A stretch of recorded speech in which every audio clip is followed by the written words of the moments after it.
Jake Morrison wiped the grease from his hands and looked up at the storm clouds gathering over New Colorado.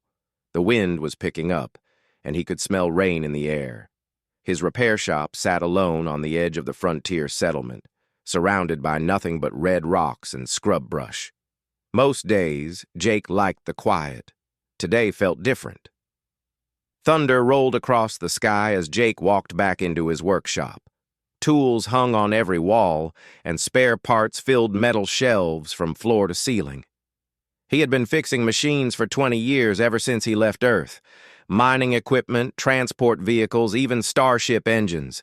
If it had moving parts, Jake could make it work again. The first drops of rain hit the metal roof with sharp pings.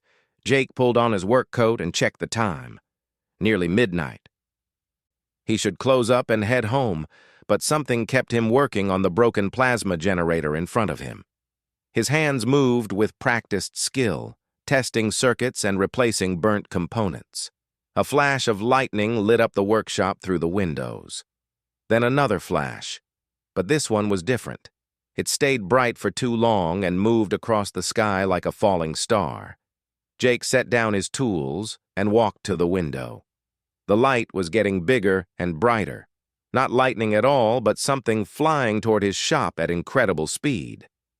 Jake stepped outside into the rain, squinting up at the strange glow. Whatever it was huge and coming in fast. The ground shook as something massive crashed into the field behind his workshop. The impact sent waves through the mud and knocked Jake backward against his door. Sparks flew from damaged power lines, and the smell of burnt metal filled the air. Jake grabbed a flashlight and ran toward the crash site. His boots splashed through puddles as rain soaked through his clothes. The beam of his light swept across the field until it found something impossible. A dragon lay in a crater of churned earth. But not like the dragons from old Earth stories. This creature was real, covered in dark blue scales that flickered with electric patterns. It was bigger than a cargo hauler with wings that could span a football field. Its eyes glowed like amber stars. The dragon was not alone. Cradled gently in its massive claws was another dragon, smaller and colored like polished silver. But the silver dragon was clearly dying. Its scales had turned dull gray, and its breathing came in short, painful gasps. Jake stood frozen, water dripping from his hair. In 20 years of frontier life, he had seen many alien species, traders, miners, even a few diplomats. But nothing like this. The blue dragon noticed him and spoke. Its voice was deep and rough, like gravel sliding down a mountain. The words came in broken standard, the common language used across human space. Human, you fix things, yes? I hear stories. Jake Morrison, you make broken things work. Jake found his voice. I fix machines, engines, and computers and stuff like that. I'm not a doctor. The dragon's eyes blazed brighter. Please, my mate, Luna. She dies. Her heart fails. No healer can save her. No engineer can fix her. But humans, you think different. You solve problems no one else can solve. Jake stepped closer, his flashlight beam playing over the dying dragon. Luna's chest rose and fell in an irregular rhythm. Her scales, which should have been bright silver, looked like tarnished metal. What's wrong with her heart? Jake asked. The blue dragon, who called himself Korath, explained as best he could. Their species, the Drakmori, were not fully biological. Their hearts were part living tissue and part machine, quantum engines that powered both their bodies and their ability to travel through space. Luna's quantum heart was breaking down, its delicate balance destroyed by a rare disease. Drakmori healers try everything, Korath said, pain clear in his voice. Best engineers from 3-star systems try to fix. All fail. Luna has maybe one day left. Jake looked down at Luna, watching her struggle to breathe. He had never worked on anything alive before. His tools were meant for metal and circuits, not flesh and blood. But as he studied her dying form, he began to see something familiar. Show me, he said quietly. Korath carefully opened a panel in Luna's chest, revealing the biomechanical heart within. Jake had never seen anything so beautiful or complex. Living tissue wrapped around quantum processors, organic neurons interfacing with synthetic memory cores. It was like a fusion engine designed by a poet. The heart was definitely failing. Jake could see the irregular pulses, the quantum fields that flickered instead of flowing smoothly. But underneath the alien technology, he recognized something. The same basic principles that governed every machine he had ever fixed. "I can't promise anything," Jake said, rain still falling around them. "I've never tried to fix something that was part alive, but I can try." Korath's massive head dipped in what might have been a nod. "Luna dies anyway if you do nothing. Please, try your human magic." Jake looked around at his workshop, at his tools and spare parts. Everything he would need to attempt the impossible. He had built his reputation on fixing things that other people said were broken beyond repair. Now, he faced the biggest challenge of his life. "Bring her inside," he said. Korath carried Luna into Jake's workshop with the care of someone holding broken glass. The massive dragon had to squeeze through the loading doors, his scales scraping against the metal frame. Once inside, he gently placed Luna on the largest work table, which groaned under her weight but held. Jake cleared everything off his secondary tables and began pulling out diagnostic equipment. His hands moved fast, connecting sensors and calibrating instruments. The storm outside continued to rage, but inside the workshop, everything was focused on the dying dragon. "I need to understand how her heart works," Jake said, attaching sensor leads to Luna's chest. "Can you explain it to me?" Korath's voice was heavy with worry as he described Drakmori biology. Their hearts were marvels of bioengineering, created by their ancestors millions of years ago. Part living organ, part quantum computer, the hearts regulated not just blood flow, but the exotic energy that let Drakmori fly between stars without ships. Jake watched his instruments as they tried to make sense of Luna's readings. The data was unlike anything he had seen before. Her heart operated on principles that human science barely understood, but Jake could see the patterns. Energy flowed through quantum channels like electricity through circuits. When those channels became unstable, everything broke down. "The quantum matrix is out of phase," Jake muttered, studying the readouts. "It's like having a radio that can't hold a frequency." He spent hours learning Luna's systems, asking Korath questions and taking careful measurements. The blue dragon answered everything with patience, despite his obvious fear for his mate. Jake began to see how the biomechanical heart worked, how living tissue interfaced with quantum processors to create something far more complex than either could be alone. The diagnosis was grim. Luna's quantum channels were collapsing in a cascade failure. Each breakdown made the next one more likely, until her heart would stop entirely. Drakmori healers had tried to stabilize the quantum fields using their traditional methods, but the damage was too severe. "How long do I have?" Jake asked. Korath checked a device from his ship that monitored Luna's vital signs. 6 hours, maybe 8. Then the cascade becomes complete. Jake leaned back in his chair, his mind racing. 6 hours to fix something that an entire civilization of advanced beings couldn't repair. The smart thing would be to give up, to tell Korath that some problems couldn't be solved. But Jake had never been the type to give up easily. He began sketching ideas on paper, thinking through possible approaches. Drakmori technology was incredibly advanced, but it was also rigid. Their solutions followed precise mathematical formulas and relied on perfect calibration. What if the answer wasn't more precision, but less? "Your people, they try to fix this with your own technology, right?" Jake asked. Korath nodded. "Best healers, best engineers. Even asked help from the Centauri Republic and the Vegan Consortium. All failed." "Maybe that's the problem," Jake said slowly. Maybe you need someone who doesn't know it's impossible. Jake had built his reputation on creative solutions and making do with what he had. While other mechanics followed technical manuals exactly, Jake improvised. He combined technologies that weren't meant to work together and found ways to make broken systems function even without proper parts. He began designing a new approach to Luna's problem. Instead of trying to match the precision of Drakmori technology, he would create a feedback system that let him work by instinct. Human intuition might succeed where perfect calculation had failed. "I need to build some new tools," Jake said, already pulling components from his shelves. "And I need you to help me understand exactly how her heart responds to different types of energy input." For the next 3 hours, Jake worked with desperate focus.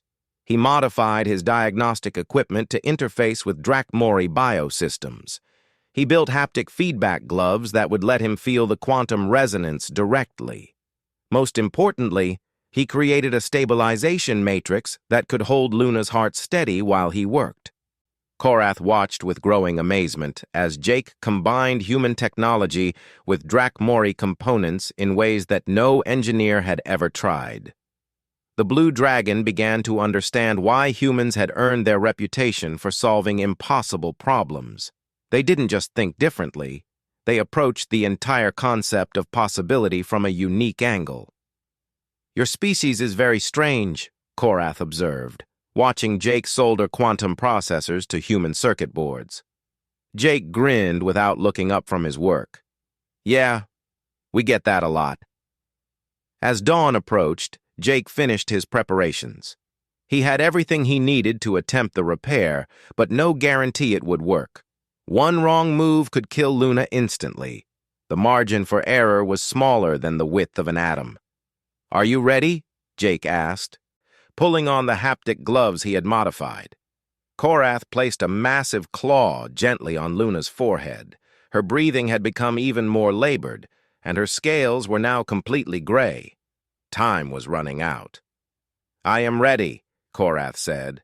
"Luna trusts you. I trust you." Jake activated his equipment and felt Luna's quantum heart through the haptic interface. It was like touching lightning, raw energy flowing in patterns more complex than any machine he had ever encountered. But underneath the alien complexity, he could feel something familiar. The same rhythm that drove every engine, every system he had ever repaired. "Here we go," Jake whispered, and began the most important repair of his life. Outside, the storm was finally passing, and the first light of morning crept through the workshop windows. Inside, 3 beings from different worlds worked together against death itself, armed with nothing but human stubborn determination and the belief that broken things could always be fixed. Jake's hands trembled slightly as he positioned the surgical tools over Luna's chest. Through the haptic gloves, he could feel the chaotic energy of her failing heart, like electricity dancing through his fingers. The quantum matrix was breaking down faster now, each pulse weaker than the last. "I need you to monitor her life signs," Jake told Korath. "Tell me immediately if anything changes." The massive blue dragon hunched over a Drakmori medical device, his glowing eyes fixed on the readings. "Heart rhythm is very irregular. Energy output at 30% and falling." Jake took a deep breath and made the first incision. Luna's biomechanical anatomy was unlike anything he had encountered, but his steady hands found their way through layers of living metal and organic circuits. Steam rose from the opening as cool air met the heat of her internal systems. The biomechanical heart lay exposed, a fusion of flesh and technology that pulsed with dying light. Quantum processors, no bigger than coins, were embedded in living tissue that beat like a drum. Energy flowed through channels that looked like blood vessels, but carried pure information instead of blood. "Beautiful," Jake whispered, despite the desperate situation. Through his haptic gloves, Jake could feel every fluctuation in the quantum field. The cascade failure was like a song with notes going out of tune one by one. Traditional Drakmori repair methods tried to force each note back into perfect pitch, but the damaged system couldn't hold the correction. Jake had a different idea. Instead of fighting the instability, he would work with it. "Korath, I need you to tell me about Luna," Jake said, his hands moving delicately among the quantum processors. "How did you meet? What does she mean to you?" The blue dragon looked confused, but answered anyway. He spoke of finding Luna on a distant world where she was trapped by a cave-in, how her courage had impressed him even when she was injured and afraid, how they had bonded over their shared love of exploring unknown star systems. As Korath spoke, Jake noticed something remarkable. Luna's biomechanical heart responded to the emotional resonance in Korath's voice. The quantum patterns shifted and stabilized slightly when he talked about their connection. "Keep talking," Jake said urgently. "Tell me more about her." Korath described Luna's laugh, how she would race him through asteroid fields, how she sang ancient Drakmori songs when she thought no one was listening. With each memory he shared, Luna's heart grew a little stronger. Jake began to understand something that Drakmori engineers had missed. The biomechanical heart wasn't just a machine that happened to be made of living tissue, it was truly alive, responding not just to technical adjustments, but to emotion and connection. He modified his approach, using Korath's emotional energy as a guide for his repairs. When the blue dragon spoke of love, certain quantum channels resonated. When he described fear of losing Luna, other pathways lit up with responding energy. The Drakmori who designed these hearts were brilliant, Jake said, working to stabilize a particularly damaged section. They didn't just build machines. They built systems that run on love. The repair was unlike anything Jake had ever attempted. He had to balance technical precision with emotional intuition, using his tools to strengthen the connections between Luna's heart and her memories of Korath. Every adjustment had to account for both quantum mechanics and the bond between two beings who had traveled the stars together. Hours passed. Jake's back ached from bending over the work table, and sweat dripped despite the cool morning air. Several times, Luna's heart nearly stopped completely, forcing Jake to work faster than safety recommended. Each crisis tested his improvised equipment to its limits. "Energy output down to 15%, Korath reported, his voice tight with fear. Jake could feel it through the haptic interface. Luna was slipping away, her quantum matrix collapsing faster than he could repair it. Traditional methods weren't going to be enough. He needed to try something that no Drakmori engineer would ever consider. "Korath, I need you to put your claws directly on her heart," Jake said. The blue dragon hesitated. "That could disrupt your work." "Trust me, I think your connection to her is part of the solution." Korath carefully placed his claws around Luna's biomechanical heart, his touch gentle despite his massive size. Immediately, Jake felt the change through his haptic gloves. The quantum field stabilized, responding to the direct contact between bonded mates. "Now think about the future you want to have together," Jake instructed, his hands working to amplify the resonance. "Not the past, but what's still to come." As Korath focused on his hopes and dreams, Jake felt Luna's heart respond with renewed strength. The quantum channels began to align themselves, not through forced calibration, but through the natural harmony of two beings who belonged together. Jake made his final adjustment, introducing a small, controlled instability into the quantum matrix.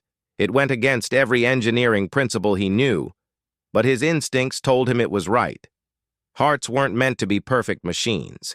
They were meant to be alive, with all the beautiful imperfection that life required. The effect was immediate and dramatic. Luna's biomechanical heart began beating with a strong, steady rhythm. Light flowed through the quantum channels in perfect waves, and her scales started to shift from gray back toward their natural silver color. It's working, Korath breathed, wonder in his voice. But Jake wasn't finished yet. He spent another hour fine-tuning the quantum matrix, ensuring that the new configuration would hold. The repair had to be perfect, because there wouldn't be a second chance. Finally, Jake stepped back and pulled off his haptic gloves. His hands were shaking from exhaustion and adrenaline, but Luna's heart continued to beat strong and true. "Close the incision," he told Korath. "Use your biosealers. She's going to be fine." As the blue dragon worked to seal Luna's chest, Jake allowed himself to feel the magnitude of what had just happened. He had successfully repaired a biomechanical system that represented millions of years of evolution and engineering. More than that, he had discovered something about the nature of consciousness itself. Luna's eyes opened for the first time in weeks. Jake stepped back as she lifted her great head, silver scales now gleaming with renewed health. Her breathing was deep and steady, and when she moved, energy coursed through her body like liquid starlight.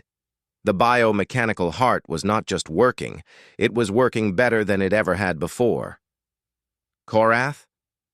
Luna's voice was soft but strong, like wind chimes in a gentle breeze. The blue dragon pressed his forehead against hers, a gesture of pure relief and love. "I am here, my heart. The humans saved you." Jake Morrison fixed what no one else could fix. Luna turned her amber eyes toward Jake, who was cleaning his tools with hands that still shook slightly from exhaustion. She studied the small human who had accomplished the impossible, taking in his grease-stained clothes and tired face.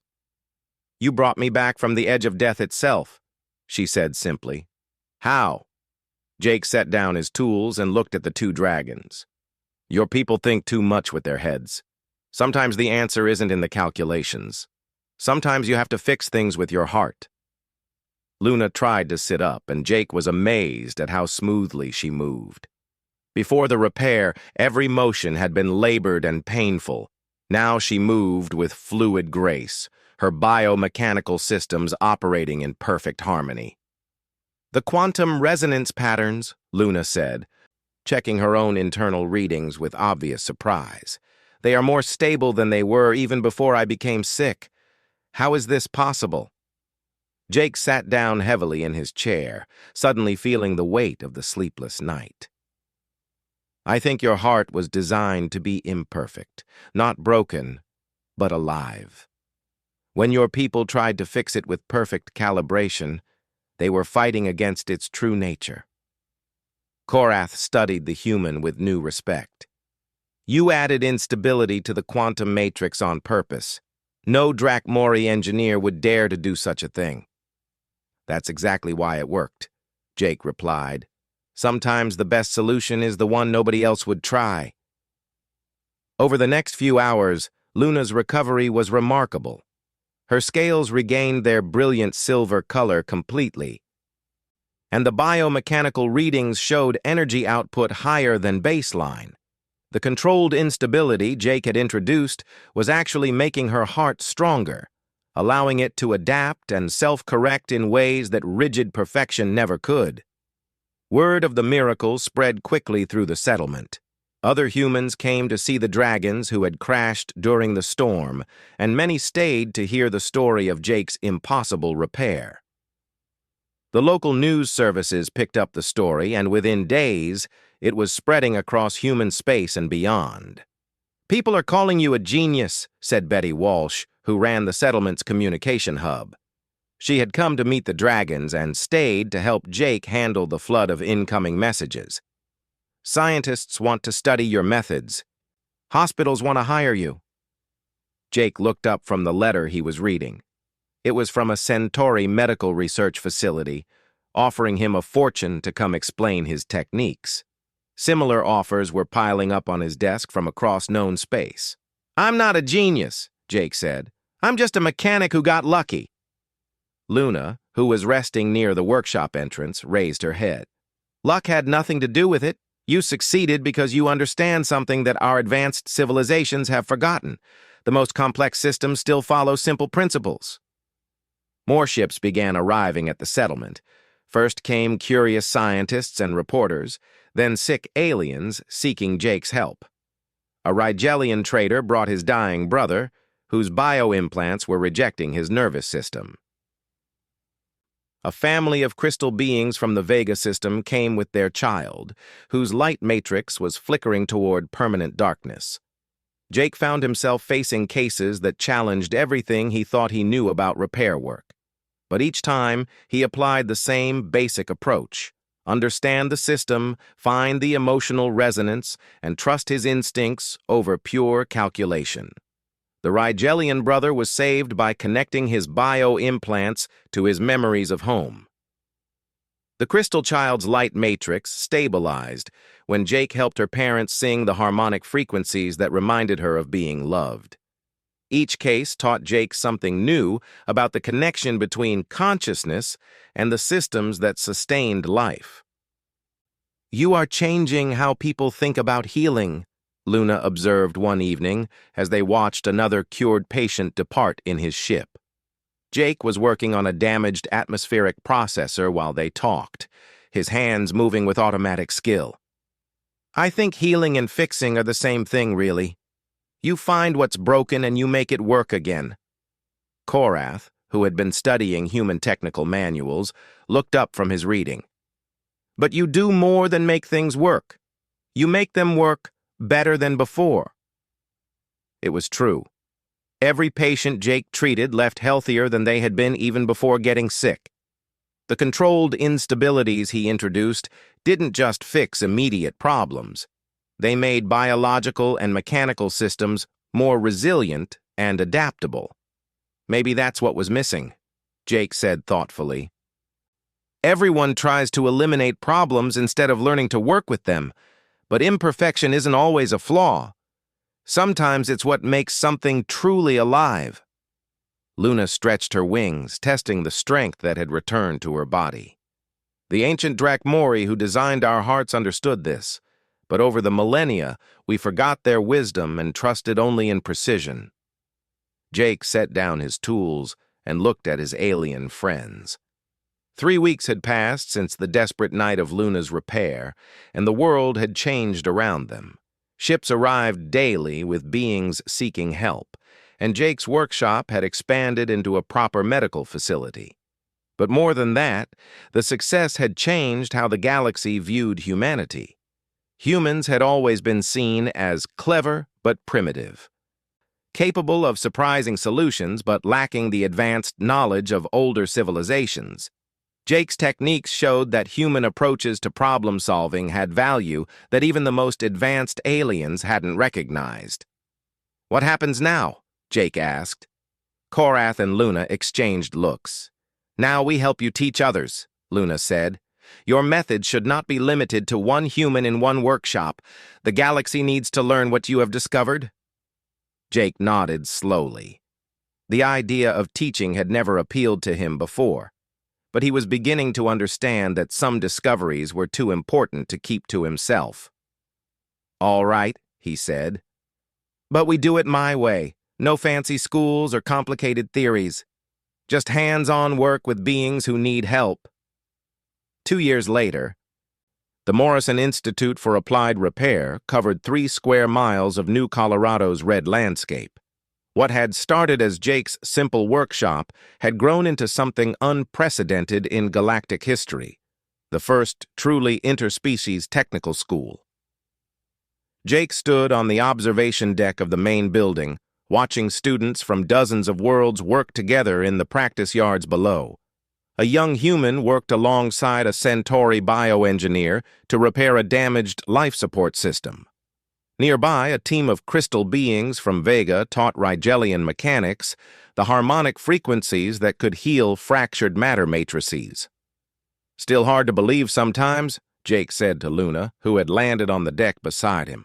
Luna's silver scales gleamed in the afternoon sun. Her biomechanical heart had continued to grow stronger over the past 2 years, adapting and evolving in ways that amazed Drakmori scientists. She had become living proof that Jake's approach to repair work opened up possibilities that traditional methods couldn't match. "Believe it," Luna said warmly. You changed how the galaxy thinks about fixing things. More importantly, you changed how we think about each other. Through the windows, Jake could see Korath leading a seminar on quantum biomechanics. The Blue Dragon had become one of the Institute's most popular instructors, teaching alien students how to understand technology through emotion and intuition rather than just calculation. His classes were always packed with beings eager to learn the human approach to problem solving. The success stories kept coming.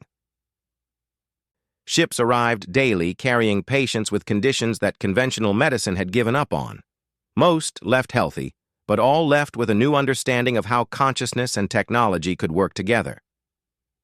Dr. Amanda Price, Jake's first human assistant, came up the stairs carrying a status report. She had been a military medic before joining the Institute, and her practical experience complemented Jake's intuitive methods perfectly. The weekly summary, Amanda said, handing Jake a data pad. 43 successful treatments this week, including that Andromedan pilot whose neural interfaces were causing memory loss. Plus, we have 17 new students arriving tomorrow from the Tau Ceti system. Jake scanned the numbers, still amazed by the scale of what they had built. The Institute now employed over 200 beings from 30 different species. They had developed new techniques for biomechanical repair, created hybrid technologies that combined the best elements from multiple civilizations, and trained hundreds of healers in the art of intuitive fixing. "Any difficult cases coming in?" Jake asked. Amanda nodded. A Drakmori exploration ship found a derelict vessel from an unknown species. The crew is alive but in some kind of technological stasis that they can't break. All their equipment is completely alien, and conventional analysis methods aren't working. Jake felt the familiar thrill of facing an impossible challenge. "When do they arrive?" "Next week. But Jake, this one might be really beyond us. The technology doesn't match anything in our databases. We don't even know how the beings think or feel." Luna lifted her great head. "Then we will learn. That is what we do here. Find connections that others miss." The Institute had developed its reputation by taking on cases that everyone else considered hopeless. Jake's methods worked best when conventional approaches had failed, because that's when thinking differently became most valuable. A young Rigelian student approached the group hesitantly. Jake recognized him as Chen Ko, one of the most promising students in the advanced biomechanical program. "Instructor Morrison," Chen Ko said, "I wanted to thank you before I leave tomorrow." Jake smiled. Chen Ko had arrived 6 months ago with barely basic training, but his natural intuition for emotional resonance had made him one of the best healers Jake had ever taught. "Where are you heading?" Jake asked. "Back to the Rigel system. They want me to establish a branch institute there, using your methods." Chen Ko paused, his translator device struggling with an emotional concept. "I want you to know that you did not just teach me to fix things. You taught me to understand that everything alive is connected." After Chen Ko left, Jake walked through the Institute grounds with Luna and Amanda. The campus had grown organically, with new buildings added as different species contributed their architectural expertise. The result was a unique fusion of styles that somehow worked perfectly together. In the advanced workshop, Jake found Korath working with a team of students on a damaged Starship drive. The Blue Dragon was patiently explaining how mechanical systems could respond to the emotional state of their operators, a concept that most engineers found difficult to accept. "The ship knows when its crew is frightened," Korath was saying. "Fear creates resonance patterns that can destabilize quantum fields, but confidence and trust strengthen those same fields. This is why human ships often outperform vessels with superior technology." Jake watched with pride as his alien friend shared the insights they had discovered together. The bond between humans, Drakmori, and dozens of other species had created something entirely new, a way of understanding technology that took consciousness itself into account. That evening, Jake sat in his original workshop, which he had kept unchanged as a reminder of how everything began. The tools on the walls were the same ones he had used to save Luna's life. The workbench still bore scorch marks from that desperate night when 3 beings from different worlds had worked together against death itself. Luna and Korath joined him as the sun set over New Colorado. They often came here in the evenings to talk and plan for the future. "Do you ever regret it?" Jake asked. "Staying here instead of going back to Drakmori space?" Korath's laugh rumbled like distant thunder. "Go back to what?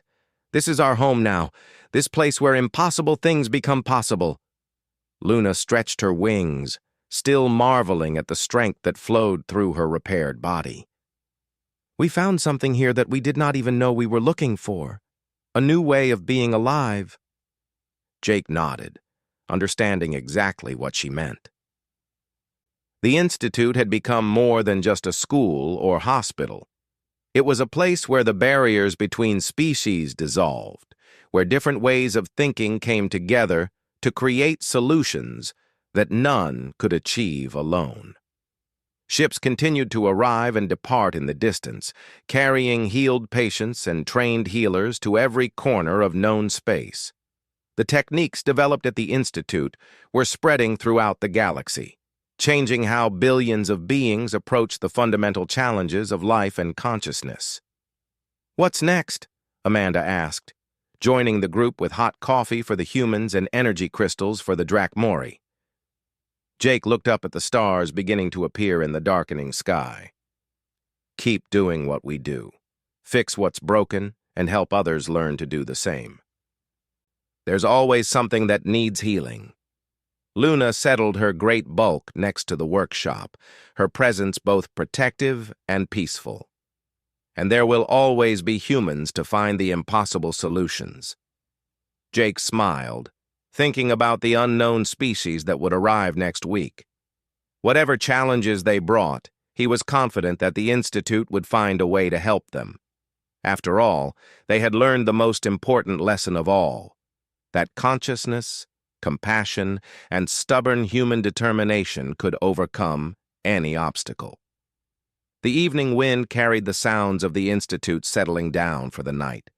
Students from a dozen worlds shared dormitories and dining halls, learning not just technical skills, but the deeper truth that all thinking beings face the same fundamental challenges.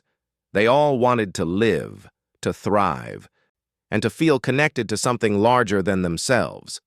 Jake Morrison had set out to fix machines. Instead, he had discovered how to heal the galaxy itself.